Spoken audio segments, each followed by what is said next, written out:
Friends ఇది రాజులకు సంబంధించిన సమాధి. ఇక్కడ దీపం పెట్టడానికి ఇట్లా పెట్టిండ్రు, ఏదో సింబాలిక్ అయితే ఇది పెట్టిండ్రు, ఇది మాకు తెలియదు. ఈ సమాధిలా కొడుతుంది.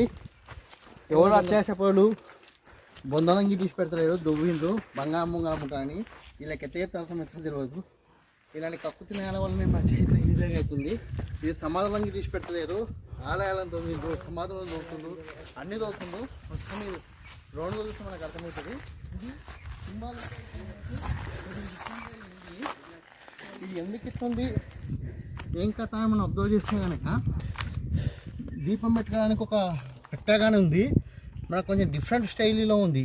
అంటే ఈ సమాధి కూడా అంటే న్యాచురల్గా కాకుండా, అంటే ఇప్పుడు మనం కడుతున్నట్టు కాకుండా ఇక చూడండి స్టోన్స్తో ఇప్పుడు మనకు సెప్టింగ్ ట్యాంక్ మీద వేస్తుంటాం చూసిందా, ఆ విధంగా రాకుండా ఇవి పెద్దగా పొడుగు ఉన్నాయి. అంటే అంటే ఇది ఎందుకు ఉందో తెలియదు మనకి. ఇది దీన్ని సమాధి అంటారంట. అయితే ఇక్కడ కొంతమంది పిల్లలు ఏమంటారంటే రాయస్కం కొట్టండి సౌండ్ వస్తుంది అంటుండ్రు. బేసికల్గా రాయస్కం కొడితే ఏ రాయి మీద సౌండ్ అయితే వస్తుంది, కాకపోతే నేను డిఫరెంట్ సౌండ్ వస్తుంది చూద్దాం. మామూలు సౌండే ఉంది, దీని మీద కొట్టమని చెప్తుండ్రు, చూద్దాం. గ్లాస్ సౌండ్ కొంచెం డిఫరెంట్ సౌండ్ అయితే వస్తుంది. ఇక్కడ గ్లాస్ సౌండ్ కొంచెం గ్లాస్ సౌండ్ అయితే వస్తుంది, గంట సౌండ్ లాగా వస్తుంది, కొంచెం డిఫరెంట్. దీనికి చూడండి సౌండ్ డిఫరెన్స్ అయితే ఉంది. అంటే ఇది బేసికల్గా వాళ్ళు దేనికోసం అంటే సమాధి కోసమే వాడినరు. అంటే ఈ సింబాలిక్గా చెప్పినట్టుంది. ఎవరి సమాధి అయితే తెలియదు స్పష్టంగా. ఇది కొంచెం డిఫరెంట్గా అయితే ఉంది. చూడండి కొత్త సౌండ్ అయితే వస్తుంది. ఇది కంప్లీట్ స్టోన్ కూడా కాదు, స్టోన్ అయితే కనిపిస్తుంది స్టోన్ లాగా, మిక్సర్ కన్స్ట్రక్షన్ అయితే కాదు, కాకపోతే డిఫరెంట్ అయితే ఉంది.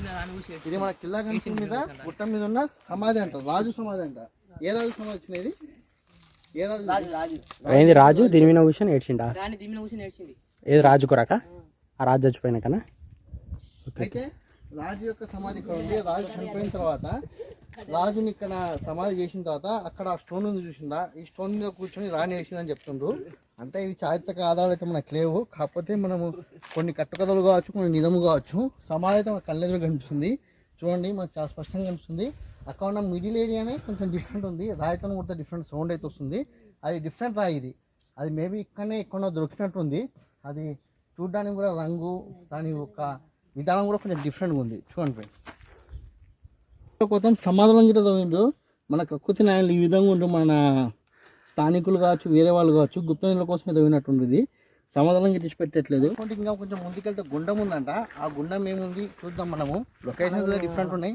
అసలు ఒక్క గుట్ట మీద ఉండడం విశేషం. అయితే ఇక్కడ ఒకటే గుట్ట కాదు, 9 గుట్టలు ఉన్నాయి, ఒకదానికొకటి అనుసంధానీకరించుందని చెప్తుండ్రు. అసలు హైలైట్ ప్లేస్ ఇది.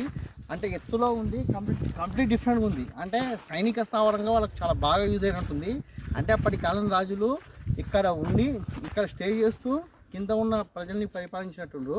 అంటే మన విజయనగర సామ్రాజ్యం లాగా వీళ్ళు కంప్లీట్గా అంటే పైన ఉండు సైనికంగా ఎవరైనా సరే సైనికుల నుంచి దూరం రావడానికి ఇబ్బంది పడతారు కదా బేసికల్గా. దాన్ని దృష్టిలో వీళ్ళు పైన ఉండి మంచిగా సైనిక స్థావరాలుగా ఏర్పాటు చేసుకొని తోరణాలు పెట్టుకొని ఎవరిని పడితే అవన్నీ అలౌ చేయకుండా ప్రణాళికాబద్ధంగా 3 తోరణాలు పెట్టుకొని వారికి ఆమోదయోగ్యమైన వ్యాపారుల్ని రాజుల్ని ఇక్కడ పర్మిషన్ ఇచ్చి లోపల తీసుకున్నట్టుండ్రు. మంచిగా వాళ్ళు యూజ్ చేసుకుండ్రు. అంటే ఈ సైనిక స్థావరంగా బాగుంది కంప్లీట్గా. దీనివల్ల వీళ్ళు ఈ లొకేషన్ని అంటే ప్రకృతి సిద్ధంగా ఏర్పడిన దాన్ని వారికి అనుకూలంగా మలుచుకునే ప్రయత్నం అయితే చేసిండ్రు.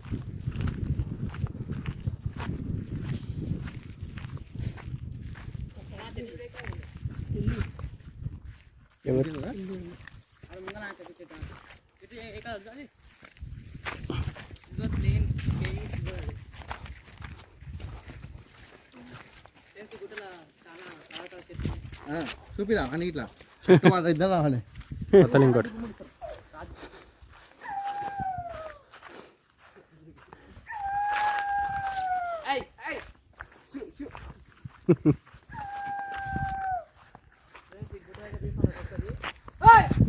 చెప్పు.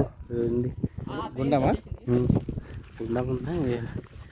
ఇంకో గుండం దగ్గరకు వచ్చినాము. అదే గుండాలి కానీ క్లియర్ క్లారిటీ ఫ్రెండ్స్, మనం ఇంతకుముందు చూసిన గుండమే ఇది, కాకపోతే డిఫరెంట్ యాంగిల్కి వచ్చినాం. కొంచెం డిఫరెంట్గా ఉంది. అంటే మన యాంగిల్ని మనం ఇంతకుముందుకి అటు సైడ్ నుంచి చూసినాం, ఇప్పుడే ఇటు సైడ్ నుంచి చూస్తున్నాం. కొంచెం డిఫరెంట్ అయితే ఉంది. రాళ్ళు రప్పల మధ్య గుండాలు కొంచెం జాగ్రత్తగా ఉండాలి, చూడాలి, జాగ్రత్తగా ఇంకా పిల్లలు కూడా కొంచెం ఎక్కుతుండ్రు, వాళ్ళు మంచి సహసిద్ధంగా ఎక్కుతుండ్రు. వాళ్ళకి అలవాటు అయి ఉంటుంది బాగా స్కూల్ కన్నా గుట్టల మీద ఉండడము, కాబట్టి వాళ్ళకి మంచి అనుకూలంగా ఉంది. కొంచెం జర ఇంటికి జర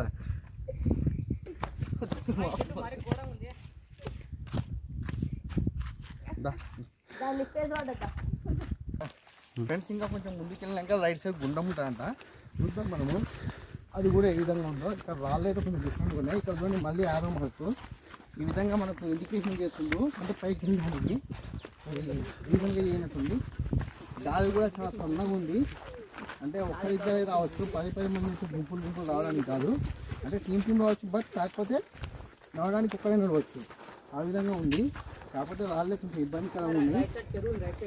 చూడాలి మనము ఎన్నికల్లో ఇంకా రైట్ సైడ్ గుండం ఉందంట, చూసి మనం వెళ్ళే ప్రయత్నం అయితే చేద్దాం. ఇక్కడ రైట్, ఇంకా రైట్ సైడ్ ఇక్కడ మన గుండం కనిపిస్తుంది, కాకపోతే ఇట్లా వస్తుంది అట్లా వస్తుంది కదా, ఇట్లా ఇట్లా పోయినారా మొన్న లోపలికి వెళ్తే కనుక గాలి కొంచెం ఇబ్బందికరంగా ఉన్నాయి. వచ్చేసాము ఇక్కడ మనము, గుండం ఉంది చూడండి, వాటర్ ఉంది, కంప్లీట్ డిఫరెంట్ ప్లేస్ ఇది. ఈ గుండం ఉంది, ఒక రాయి మీద రాయి నిర్మాణం చూసిన రాళ్ళతో నిర్మాణం కంప్లీట్గా సహజ సిద్ధంగా, అంటే ఒక దిక్కు నుంచి రాళ్ళు ప్రకృతి సిద్ధంగా అయిపోతే మిగతా వాటికి వాళ్ళకి లింక్ చేసింది అంతే. అంటే పెద్దగా కన్స్ట్రక్షన్ కూడా పెద్దగా డబ్బులు పెట్టకుండా వాళ్ళు చాలా వ్యూహాత్మకంగా గుట్టని తీసుకొని గుట్టకి లింక్ చేసి గోడ కట్టేసారు సింపుల్. అంటే ఇక్కడ వాటర్ ఉన్నాయి, ఆల్రెడీ వాటర్ నిలబడుతున్నాయి, దానికి ఇంకా స్టోరేజ్ పెంచుకోవడానికి వాళ్ళు ఏం చేసిందంటే మళ్ళీ ఆ విధంగా రాళ్ళతో కట్టే ప్రయత్నం చేసిండ్రు. ఇది చాలా అద్భుతంగా ఉంది. అంటే ప్రకృతి వనరుల్ని పరిమితంగా వాడుకొని అపరిమితమైన లాభాలు ఏ విధంగా ఉండాలో మన కిల్లాగంటూ రాజు చాలా అత్యద్భుతంగా వాడినట్టు మనకు చాలా స్పష్టంగా ఇదే కనిపిస్తుంది.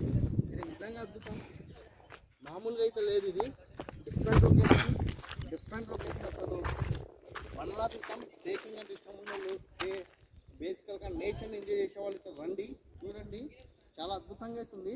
అంటే డిఫరెంట్ ప్లేస్, ఇలా వర్షాకాలం వస్తే ఇంకా అత్యద్భుతంగా ఉండొచ్చు. బాగుంది ప్లేస్ అయితే చాలా. చూసుకొని చుట్టూ రాళ్ళు, కంప్లీట్ రాళ్ళు, స్టోన్స్, వీళ్ళకి అసలు ఇది ఒక ప్రకృతి వనం అనుకోవచ్చు అసలు ఈ పర్వతాన్ని.